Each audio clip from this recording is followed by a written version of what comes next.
네, 그러면 우리 오늘 마지막 질문인 제8문으로 넘어가도록 하겠습니다. 우리는 그 어떤 선에 대해서도 전혀 무능하고 모든 악의로만 기울 정도로 부패되어 있습니까? 그에 대한 대답은 그렇습니다. 그러나 우리에게는 하나님의 영을 통하여 중생하는 것이 있습니다. 라는 것이 대답입니다.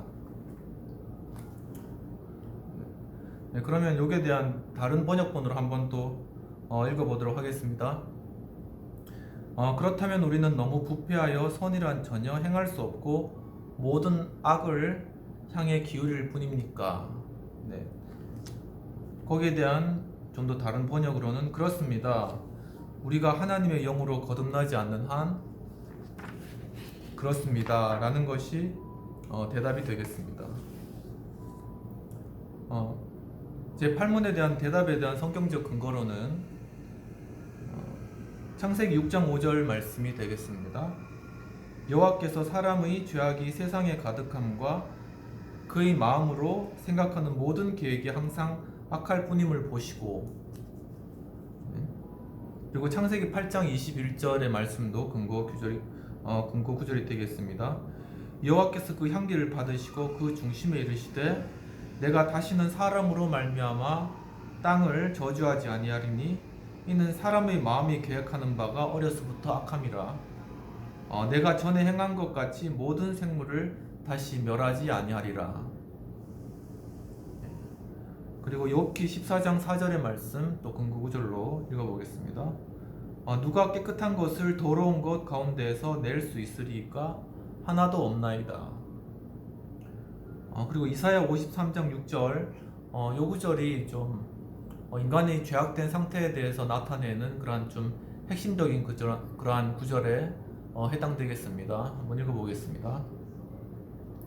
우리는 다 양 같아서 그릇 행하여 각기 제 길로 갔거늘 여호와께서는 우리 무리의 죄악을 그에게 담당시키셨도다. 참 우리가 말씀을 대할 때 이렇게 그냥 읽어서 그냥 우리 정보로 이렇게 들어오는 그런 때가 많이 있습니다.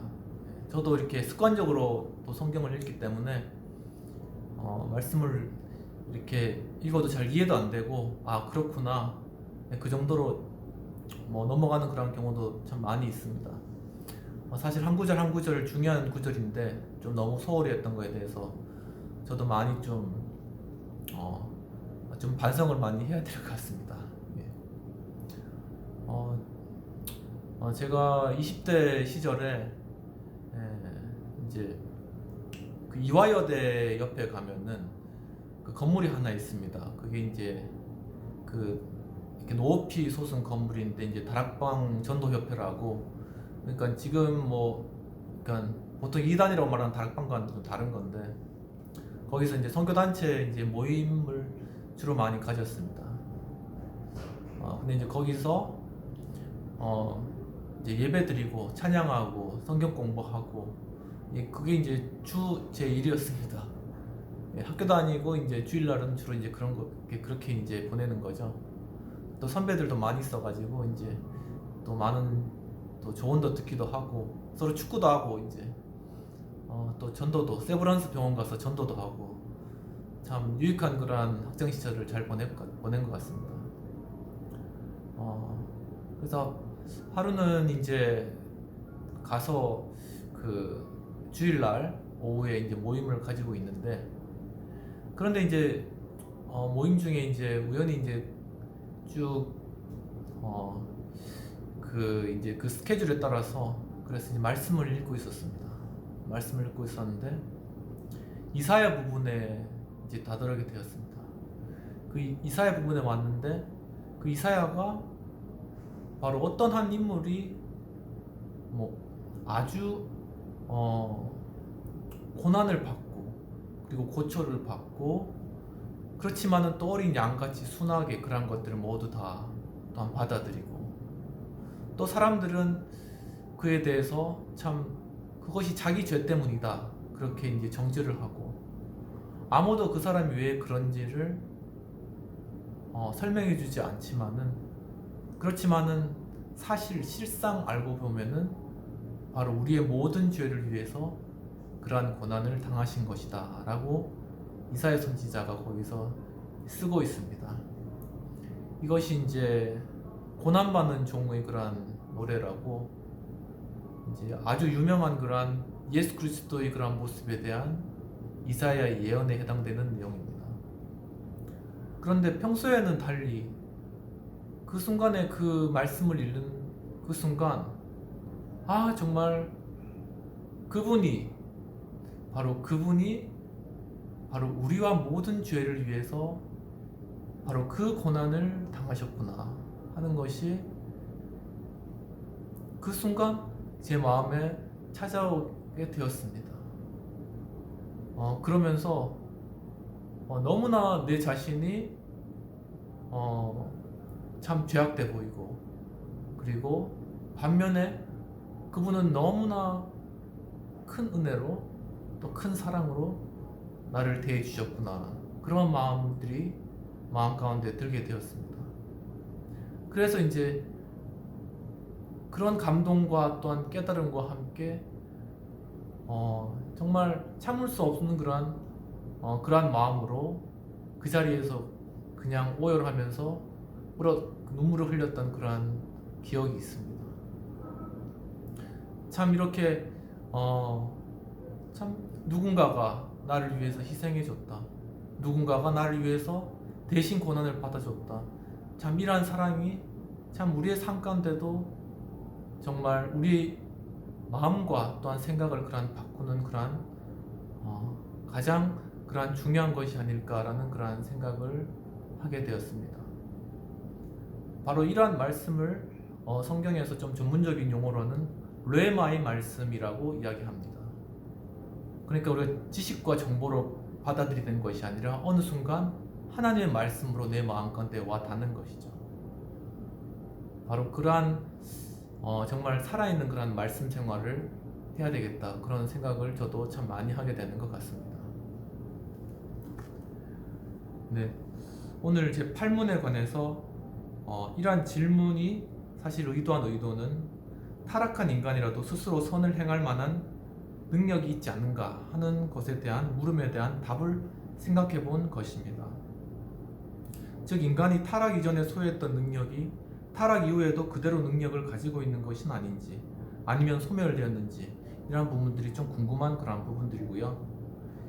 인간이 타락으로 인하여서 창조주 하나님과의 관계를 가져야 할 근원적인 능력은 상실하였습니다. 그 때문에 스스로 의의 주인이신 하나님께로 돌아올 수 없게 된 것입니다. 그것은 하나님이 인정하시는 의나 선을 행할 수 없게 된 것을 뜻하는 것입니다. 타락은 모든 악에게로 기울어지는 성향을 지니게 된 것을 뜻하는 것이고요. 그리고 인간의 성품은 완전히 부패하게 된 것입니다. 그렇기 때문에 인간은 스스로 선을 행하고 의의 주인이신 하나님께로 돌아오려면 하나님이 보내신 성령의 은혜로 거듭나는 역사를 경험해야 하며, 그것을 바로 중생이라고 부르는 것입니다. 바로 니고데모가 예수님께 찾아와서 어찌해 하나님 나라에 들어갈 수 있을지 그렇게 물었을 때 물과 성령으로 거듭나야 한다고 예수님은 대답하셨습니다. 그것은 성령의 은혜로 다시 태어나야 하는 영적인 사건이 되는 것입니다. 그러면은 성령으로 거듭나는 일은 어떻게 해야지 가능한 그러한 것이겠습니까? 그것은 예수 그리스도를 믿고 의지할 그러한 때입니다. 사도 바울은 그리스도를 의지하는 자가 경험하게 될 은혜가 무엇인지를 다음과 같이 밝혀주고 있습니다. 그런즉 누구든지 그리스도 안에 있으면 새로운 피조물이라, 이전 것은 지나갔으니 보라 새 것이 되었도다. 성령의 은혜로 거듭나는 일도 역시 하나님이 그 아들 예수 그리스도를 통하여서 나타내신 은혜를 경험할 때인 것 같습니다. 그 은혜가 우리를 믿음 안에서 강한 자로 세워주시며 하나님이 기뻐하시는 선한 일을 행하도록 능력을 부여해 주시는 것입니다. 역사적으로 인간의 타락과 자유의지에 관한 문제는 자주 논쟁이 되어온 것입니다. 왜냐하면 인간은 원래 하나님의 형상으로 지음받은 존재이며, 그 형상의 가장 중요한 부분이 가장 중요한 부분이 바로 자유의지를 행사할 수 있게 되었다는 것이기 때문입니다. 자유의지는 인간이 스스로 선택하여 행동하는 의지를 뜻하는 것입니다. 인간이 에덴에서 하나님과 약속을 어기고 불순종하여도 실제로는 자유의지의 선영이 아니라 올바른 뜻에 역행하는 자유의지의 남용 때문이었습니다. 그러므로 인간은 자신이 행한 행동의 결과에 대하여 스스로 책임을 져야 하는 것입니다. 그리고 타락 이후에 인간은 하나님이 기뻐하실 만한 선을 행할 수 있는 그 어떤 능력이 스스로에게 없기 때문에 다시금 하나님께로 돌아오려면 진실하고 회개하고 하나님이 보내신 그리스도를 통한 성령의 은혜를 힘입어야 하는 것입니다. 인간의 자유의지는 인간 스스로의 그 그루터기가 남아있다고 할 것입니다. 즉 흔적이 있습니다. 그 때문에 인간은 자신의 의지와 관련하여 어느 정도 선과 의를 접근할 수 있는 능력이 있습니다. 하지만 하나님이 기뻐하시는 선과 의의 상태는 이르지는 못하는 것입니다. 그렇지만 하나님의 아들 그리스도와 성령을 의지할 때 중생의 체험과 함께 하나님을 향한 믿음이 열망을 갖게 되고 나를 향하신 하나님의 사랑을 깨닫고 이제는 하나님을 향하여 섬기려는 그런 본능이 살아나게 되는 것입니다. 그리고 유혹하는 세상과 악과 투쟁하며 하나님이 원하시는 뜻에 온전한 순종을 나타내게 되는 것입니다. 이것이 바로 잃어버린 하나님의 형상을 그리스도를 통하여 회복되게 하는 은혜를 경험하게 되는 일입니다. 이러한 성령의 은혜를 경험하고 나면 인간은 언제나 거룩을 향하고 선한 일을 하려 하고 하나님이 원하시는 일에 헌신하려는 그러한 마음을 갖게 되는 것입니다. 오늘 제 8문까지 공부했고 다음 주부터 제 9문 들어가도록 하겠습니다. 기도하고 마치도록 하겠습니다. 하나님 아버지, 참 오늘 이렇게 귀하게 또한 이 하우스, 또 대한민국 또 정치 중심인 여의도의 하우스 카페에서 또한 하이델베르크 요리 문답을 또 공부할 수 있도록 이끌으시는 감사합니다. 오늘 또한 주신 그러한 여러 질문과 답들을 통하여서 참으로 우리 인간의 자유의지 타락과 또한 그것으로 인한 좌절, 그렇지만 우리 안에 또 자유의지가 남아있고 또한 그런 흔적이 있기 때문에 우리가 정말 그리스도와 성령을 의지할 때 다시금 우리가 새롭게 우리의 자유의지를 발휘할 수 있다는 것들을 가르쳐 주시는 데 감사드립니다. 이러한 것들을 깨닫고 또 한 주간도 승리하며 정말 하나님을 또 간절히 붙들고 정말 이 세상의 유혹과 또 싸워서 승리하는 저희들 될 수 있도록 도와주시옵소서. 감사드리옵고 이 모든 말씀 우리 주 예수님 이름으로 기도합나이다. 아멘. 시청해 주셔서 감사합니다.